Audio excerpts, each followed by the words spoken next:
मुंबई का एक हॉस्पिटल जहां पर लगभग 14 साल की एक लड़की एडमिट होती है।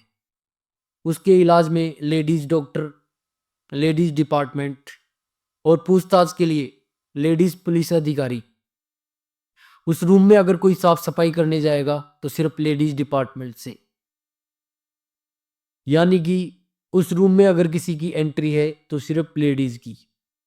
इसके अलावा वहां पर किसी भी व्यक्ति पुरुष नाम से ना तो एंट्री है और ना ही वहां किसी पुरुष का नाम लिया जाएगा, क्योंकि जैसे ही वहां किसी पुरुष का नाम लिया जाता है तो जो लड़की उस रूम में एडमिट है उसकी जोर जोर से सांसें चलने लगती है।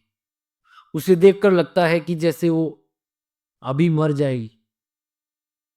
दरअसल आज जो मैं सच्ची घटना आपके सामने लेकर आया हूं, यह सच्ची घटना है। महाराष्ट्र के पुणे शहर का एक थाना लगता है, बंगारी थाना इलाका।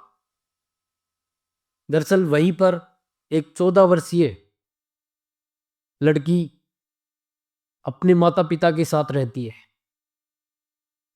दोस्तों, कहानी को मैं आगे बढ़ाऊं और बीच में आपको कहानी में कोई रुकावट ना पड़े, इसके लिए मैं चाहता हूं कि आप वीडियो को लाइक करें और अगर आपको वीडियो पसंद आए तो अपनी राय कमेंट में ज़रूर रखें। दरअसल जो ये कहानी है, महाराष्ट्र के पुणे शहर से जो थाना इलाका लगता है बंगारी, वहाँ एक 14 साल की लड़की अपने माता पिता के साथ रहती है। उसके माता पिता दरअसल नर्सरी में काम करते हैं, पेड़ पौधों की देखभाल किया करते हैं। 31 अगस्त की रात 10 बजे के आसपास जो 14 वर्षीय लड़की होती है उसे अपने किसी दोस्त से मिलना था, जिसके खातिर वो पुणे के रेलवे स्टेशन पहुंच जाती है और वहां पहुंचकर अपने दोस्त का इंतजार करती रहती है। काफी वक्त गुजर गुजर जाता है, दोस्त नहीं आता। वो काफी परेशान होती है, वो इतनी उदास रहती है, काफी परेशान रहती है और उसका इंतजार करती रहती है। तभी वहां पर एक ऑटो ड्राइवर रहता है जिसकी उम्र लगभग 30 वर्ष होती है। उस ऑटो ड्राइवर की उस पे नजर पड़ती है कि ये लड़की काफी समय से यहाँ पर किसी का इंतजार कर रही है।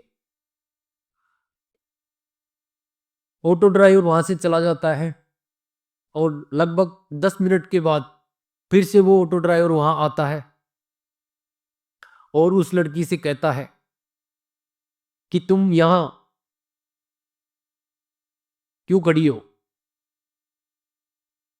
जब लड़की बताती है कि लड़की को भी किसी के सहारे की जरूरत थी, वो काफी टाइम से परेशान थी, डरी हुई थी। जब ऑटो ड्राइवर प्यार प्रेम से उससे बातचीत करता है तो उसे एक अपना सा लगता है। तो लड़की कहती है कि मैं अपने किसी दोस्त से मिलने आई थी, घर वालों को कुछ बताया नहीं मैंने, और इतनी रात हो गई वो आया नहीं, इसी वजह से मैं परेशान हूं। तो ऑटो ड्राइवर उससे कहता है कि एक लड़का बाहर खड़ा है, शायद वो ही तो तुम्हारा दोस्त नहीं। मैंने उससे पूछा था तो वो कह रहा था कि मैं किसी से मिलने आया था लेकिन लेट हो गया, इसी वजह से वो यहाँ अंदर नहीं आ रहा। क्या तुम चलकर देख सकती हो, कहीं वो ही तो तुम्हारा दोस्त नहीं है। तब लड़की उसकी बात मानती है और ये बातें सुनकर उसके साथ चलने लगती है। थोड़ी देर में ऑटो ड्राइवर उससे कहता है कि तुम काफी परेशान हो, क्यों ना तुम पानी पी लो। उसके पास एक पानी की बोतल थी तो वो उस लड़की को वो बोतल देता है और लड़की उस बोतल से पानी पीने लगती है। जैसे ही रास्ते के अंदर वो जा रहे थे, लड़की को अचानक से चक्कर आने लगते हैं। इससे पहले कि वो गिर जाती, ऑटो ड्राइवर उसे संभालता है और अपने ऑटो तक लेके जाता है और उस ऑटो में बैठा कर वो उसे जंगल की ओर ले जाता है। जंगल की ओर ले जाने के बाद ऑटो ड्राइवर उस लड़की के साथ लगभग 2 घंटे तक बलात्कार करता है, क्योंकि लड़की बेहोशी की हालत में थी। वो ना अपना कुछ बचाव कर पा रही थी, ना ही उसका कोई विरोध कर पा रही थी। इसी तरीके से कुछ समय बीत जाता है तो जो ऑटो ड्राइवर होता है वो एक छोटे से होटल में उस लड़की को लेकर जाता है, जहां पर पहले से ही कुछ लोग उसका इंतजार कर रहे थे। वहां पर करीबन 12 लड़के बताए जाते हैं जो उस होटल के एक रूम में थे। अब ऑटो ड्राइवर उस लड़की को, जो बेहोशी की हालत में थी, जिसे नशीला पदार्थ दिया गया था, उसे लेकर उस होटल के रूम में पहुंचता है। अब उस लड़की के वो लोग सभी मिलकर उसके सभी सारे कपड़े उतार दिए जाते हैं और उसके साथ जो वो लोग कर सकते हैं बारी बारी से वो उसके साथ बलात्कार करते हैं। लड़की को यह भी बताया जाता है कि बार बार उसको इंजेक्शन दिया जा रहा था, जिसके कारण वो नशे के अंदर उनका विरोध नहीं कर पा रही थी और ना ही अपना कोई बचाव कर पा रही थी। लगभग 24 घंटे बीत जाते हैं। अगली सुबह निकल जाती है। उसके बाद लगभग 24 घंटे बीत जाते हैं। लड़की के साथ यही सब बारी बारी से चल रहा था। भूखी प्यासी जब वो लड़की, उसे खाने को 24 घंटे तक कुछ नहीं मिलता, वो बार बार कहती है कि मुझे कुछ खाने के लिए दिया जाए, मुझे कुछ पीने के लिए दिया जाए, मुझे भूख लग रही है, लेकिन उसकी कोई नहीं सुनता। वो सब ऑटो ड्राइवर और वो सभी 12 लड़के उसके साथ एक एक कर अपनी जो दरिंदगी उसके साथ दिखा सकते थे वो दिखाते हैं। तभी उनमें से एक लड़का होता है जिसे कुछ रहम आ जाता है। तो वो जो लड़का होता है उस 14 साल की लड़की को मुंबई के दादरा रेलवे स्टेशन पर अकेला छोड़कर आ जाता है। अब वो लड़की वहां बैठी रहती है। बेहोशी की हालत उसकी, अभी भी वो नशीले जो नशीले पदार्थ उसे दिए गए थे उनके कारण अभी भी वो उसकी शुद्ध अवस्था में नहीं थी। उसे होश आवास नहीं था। डरी सहमी सी वहां एक कोने में बैठी रहती है। तभी वहां पर 2 सफाई कर्मचारी आते हैं और उससे बातचीत करते हैं। तब वो डरी सहमी सी बच्ची उन्हें अपने बारे में बताती है कि मेरे साथ ऐसा हुआ। वो सफाई कर्मचारी भी ऐसे निकले कि उन्होंने उन्होंने भी उसके साथ 2 घंटे तक बलात्कार किया और उसके बाद उसे ऐसी ट्रेन में बैठा देते हैं जो उत्तर दिशा में जा रही थी। अब जो ट्रेन उत्तर दिशा में जा रही थी तो उसका लास्ट स्टॉपेज चंडीगढ़ होता है। बच्ची डरी सहमी, काफी परेशान, उदास, नशे में ट्रेन में बैठी रहती है, लेकिन कोई उस पे, इतने लोग आते हैं जाते हैं, कोई उस पे ध्यान नहीं देता किसी तरीके का। ना ही उससे कोई बातचीत करता, ना कोई मदद के लिए कोई उससे कुछ कहता। अब ट्रेन का लास्ट स्टॉपेज चंडीगढ़ आ जाता है और लड़की वहां उतर जाती है और वहीं रेलवे स्टेशन पर लड़की एक कोने में बैठ जाती है और काफी समय तक बैठी रहती है। उसके बाद एक पुलिस कर्मचारी था जिसकी नजर उस लड़की पर पड़ती है।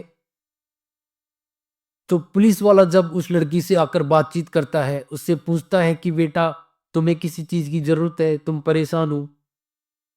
क्या तुम्हें कोई मदद चाहिए? तो लड़की इतनी डरी हुई थी, पुरुष नाम से ही वो इतनी डरी हुई थी कि पुलिस वाले को देखकर भी वो काफी डर जाती है, क्योंकि उस पुलिस वर्दी में भी तो एक पुरुष ही था। अब लड़की, जब पुलिस वाला इस चीज को समझ जाता है कि लड़की काफी डरी हुई है, तो पुलिस वाला CWC चाइल्ड वेलफेयर कमिटी को कॉल करता है और उसे ये सारी जानकारी देता है। वहां पे जानकारी मिलने के बाद वहां से एक महिला आती है और वो महिला उस लड़की से आकर बातचीत करती है। महिला जब बातचीत करती है तो लड़की को खाना वाना खिलाती है, उसे प्यार करती है, एक माँ का जैसा प्यार करती है, पानी वानी पिलाती है, उसकी थोड़ी सेवा देखभाल करती है। तब जाकर वो उस लड़की का विश्वास जीत जीत लेती है। अब लड़की को लगता है कि हाँ, ये महिला मेरी मदद कर सकती है।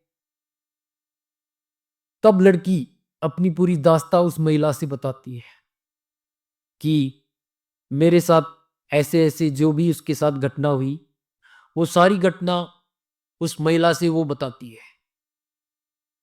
जैसे ही ये सारी घटना महिला और वो जो पुलिस कर्मचारी सुन रहे थे, दोनों को के आँखों आँखों से आँसू बहने लगते हैं कि कोई इतना दरिंदगी कैसे कर सकता है किसी की बेटी के साथ, किसी की बहन के साथ। उधर जो गुड़िया के जो माता-पिता होते हैं, वो भी बनवारी बंगारी थाने में अपनी बेटी की गुमशुदगी की रिपोर्ट दर्ज करवाते हैं।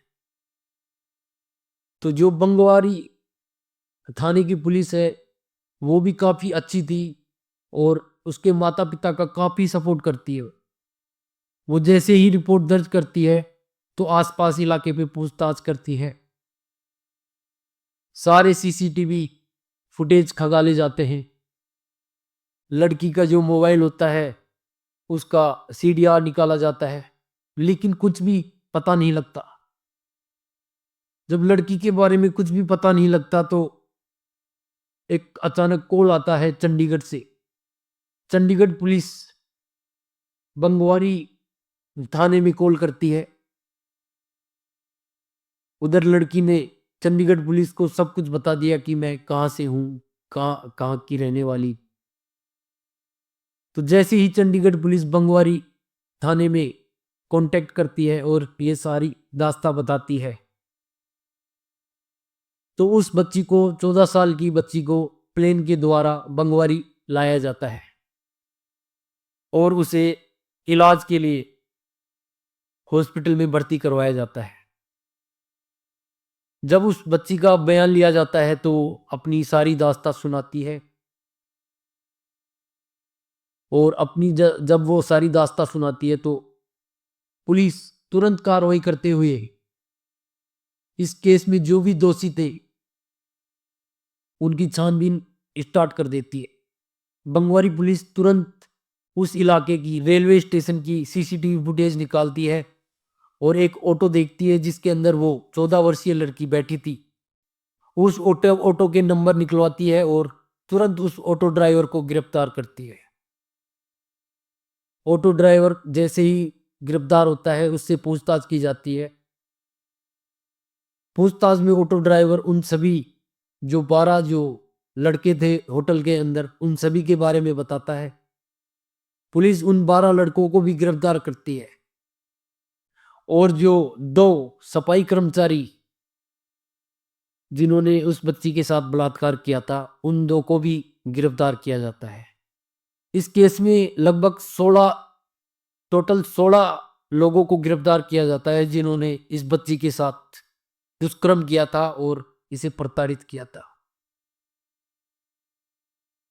अब उन 16 को 16 लोगों को गिरफ्तार कर उनसे पूछताछ की जाती है और उन्हें थर्ड डिग्री दी जाती है और कोर्ट में पेश किया जाता है। उसके बाद उन्हें सजा होती है और उन्हें जेल भेज दिया जाता है। दोस्तों, इस तरह की जो मैं कहानियाँ आपको सुनाता हूँ, मेरा कोई उद्देश्य नहीं इनसे किसी को ठेस पहुँचे या दुःख होए। मेरा एक ही उद्देश्य है इन कहानियों को सुनाने का। चुप रहना कोई विकल्प नहीं।